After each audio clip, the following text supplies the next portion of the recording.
Hello mga kamari ko, welcome to our mini vlog. Ngayong araw nga ang wedding anniversary ng Papa Henry at ng Mama Nida. September 16 at Saturday nga ngayon. Bago yan mga kamari ko, nagluto nga ako ng favorite nating kaldereta. After ko nga mahatid si Kuya Brick sa school, maaga naman na kaya naman naisipan ko na nga rin magluto ng ulam para naman mamaya pag pumasok si Ate Bella ay may kakainin siya. After 2 hours mga kamari ko na pagluluto, lumambot na nga ang ating pork ribs. Mga naaalala nyo mga kamari ko sa mga dati nating vlog, madalas na talaga ako magluto ng pork ribs na kaldereta. Super favorite kasi natin to mga kamari ko. At talagang alam ko naman perfect na nga yung aking pagluluto nito. Kasi nga madalas talaga ito ang niluluto kong ulam namin. At talagang gustong gusto nila ang luto ko. At napaparami talaga sila ng kain. Time check muna mga kamari ko at 8 AM na nga. Talagang inorasan ko talaga mga kamari ko ang pagluluto natin. For the selfie muna nga tayo at ngarag na talaga ang laki na ng eye bag natin. At for the lamon muna nga tayo mga kamari ko. Syempre, luto natin, titikman natin. At I'm so proud to myself, taray. Ipanglalaban ko talaga tong kaldereta ko. At kukuha na nga ako ng ating gold. Spoon and fork mga kamari ko. Ayan nga, natatandaan nyo, binili natin yan sa Fisher Mall. For the go, kahit man lang sa kutsara at tinidor, feeling mayaman tayo. At social climber, hayaan nyo na mga kamari ko. At feel na feel natin yan. Tara kain tayo. Ganitong ang kaldereta ang pinakabet kong luto.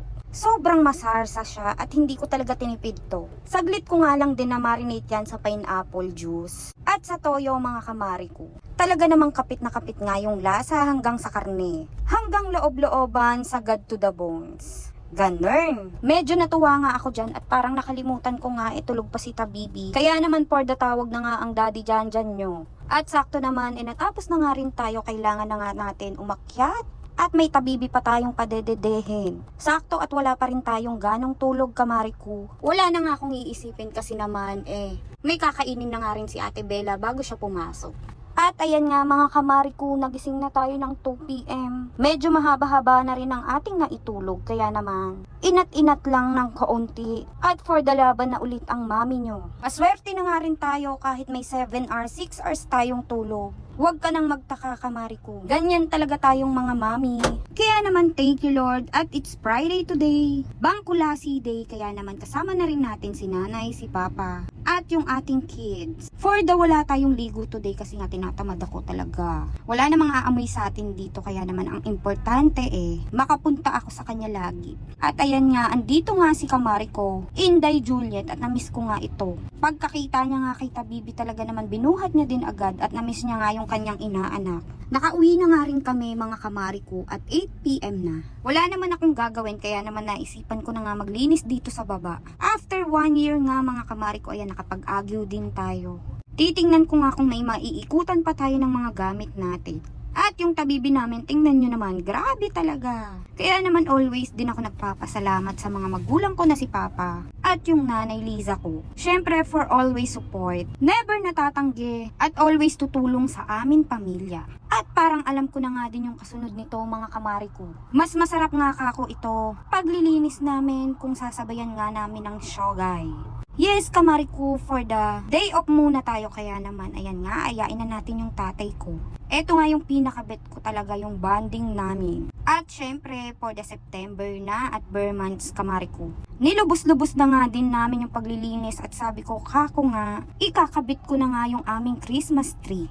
Hindi ko nga matatapos lahat to kung hindi ko nga katulong sila nanay. Kaya talaga, napakaswerte ko nga at mayroon tayong mga magulang na andyan palagi. Medyo nai-stress nga ako nung mga nakaraang araw mga kamari ko. At madalas ako mapaisip. Sabi ko, paano ko kaya matutulungan yung mga magulang ko? Total, 2 lang naman sila. At iisang anak lang ako. Kung hindi, wala namang ibang tutulong sa kanila kung hindi ako lang, 'di ba? So for the go, sabi ko nga, paano ko sila matutulungan nang hindi ako aasa sa aking asawa? Kaya for the isip na naman tayo ng ating negosyo, kamari ko. Ano kaya ang magandang negosyo ngayon? Sa tingin nyo, i-comment nyo nga dyan sa baba. Sa panahon kasi talaga ngayon, alam nyo naman, napakatumal, napakahirap ng buhay. Kung hindi ka nga kikilos, wala talagang mangyayari sa'yo. Kaya naman ang sabi ko nga, kailangan na nga natin magbanat ng buto. At hindi pwedeng ganito lang tayo. Mali nga tayo nang nasimulan mga kamari ko. Inuna ko nga ilagay lahat ng flowers. Dapat pala ang inuna ko nga ay yung Christmas lights. Kaya nga nakailang ulit pa ako dyan mga kamari ko. At napuno na nga rin tayo ng glitter sa katawan. Sa pagkakataon na nga ito, magdadalawang taon na nga kami dito sa aming bahay na magpapasko. At finally, natapos na nga ang ating mini Christmas tree. At nararamdaman ko na nga ang presensya talaga ng Pasko. Sakto at magkakakulay na nga ang ating mini house. Yun naman talaga ang pinaka-importante, di ba mga kamari ko? May munti tayong tahanan pero buo ang pamilya at nagkakasundo-sundo. Grabe mga kamari ko, hindi ko nga rin talaga hanggang ngayon maisip.